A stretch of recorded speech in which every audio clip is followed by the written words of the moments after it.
How did you first learn of the Village Voice? Um, Through desperation. I'd gotten out of the army. This is the tail end of the Korean War in January of 1953. And I had been doing cartoons in a new direction for me. I mean, before I got into the army, I thought I would be a much more traditional comic strip artist in the newspapers. And the newspaper comic strip was a big deal in those years. Mm. And in the time that I was in the army and subsequently, it kind of disappeared from importance. Um, but the army and my reaction to the army changed the kind of cartooning I wanted to do. I moved more in a social, a radical political direction, something that didn't really interest me or didn't know anything about or didn't care about until the army made an activist cartoonist out of me. They changed my life. And I wrote my first cartoon, political cartoon about a boy named Monroe who was 4 years old who got drafted by mistake and tried to convince the military that he was only four, but they don't make mistakes like that, so they convinced him that he wasn't. And and from the time I got out of the army, um, for years I tried to sell that and other uh, satires I had written in long cartoon narrative traditions. Uh, they would be considered today graphic novels or with narration, but those terms weren't in use though then, and had no luck selling anything. I did something on the bomb called Boom. I did something on conformity, which was a big deal in the 1950s. Um, and that got nowhere. I did all of these pieces, which I was crazy about and all very excited about, and took them around to publishers. And all of them thought they were very promising and very exciting, but they didn't know how to market them.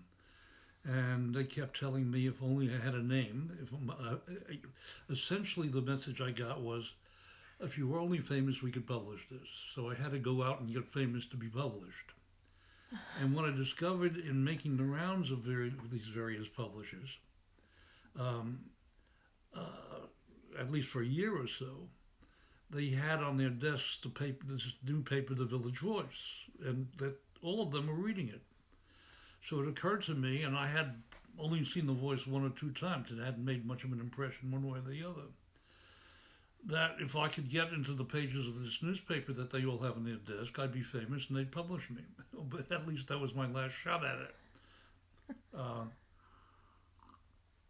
so I went down to The Voice with all of the sample material that everybody else ignored or rejected or didn't give a shit about. And it was then on 22 Greenwich Avenue and over a bakery, Sutter's Bakery, and across the street from the Women's House of Detention. And it was just one long warehousey room, messy room, that was broken up into different parts that they were in. And I think the first person I met there was John Wilcock, and then Jerry Tolmer, and they started passing my work around, stuff I'd showed them, and I brought them these books I had done that nobody wanted, and they all went crazy over it. I had never gotten this kind of reaction. I mean, it astonished me because all I ever got was very nice. We can't use it. And when I got from them is, this is wonderful. When can you start working? What do you want to do? You can do anything. And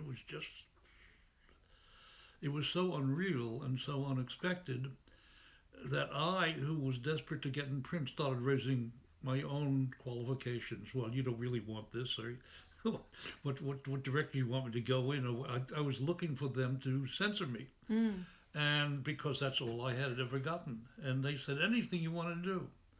And I refused to accept yes as an answer, and I kept looking for something wrong with this picture, and there wasn't.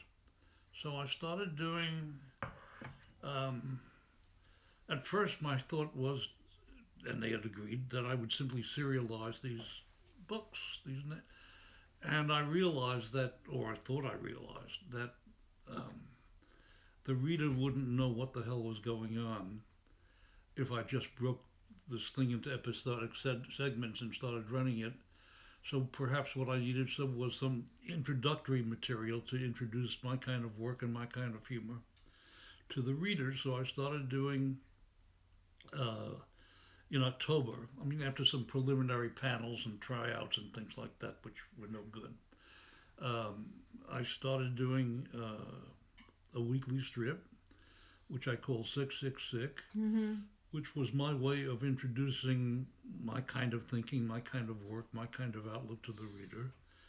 And once I did that, I assumed I would go into the serialization of these stories, these cartoon narratives. So I never got through. I did 42 years of introduction. I mean, I never got through the preliminary part because it took me in a whole different direction, and it was a whole new. And reactions were almost immediate, in the tiny environs of the village.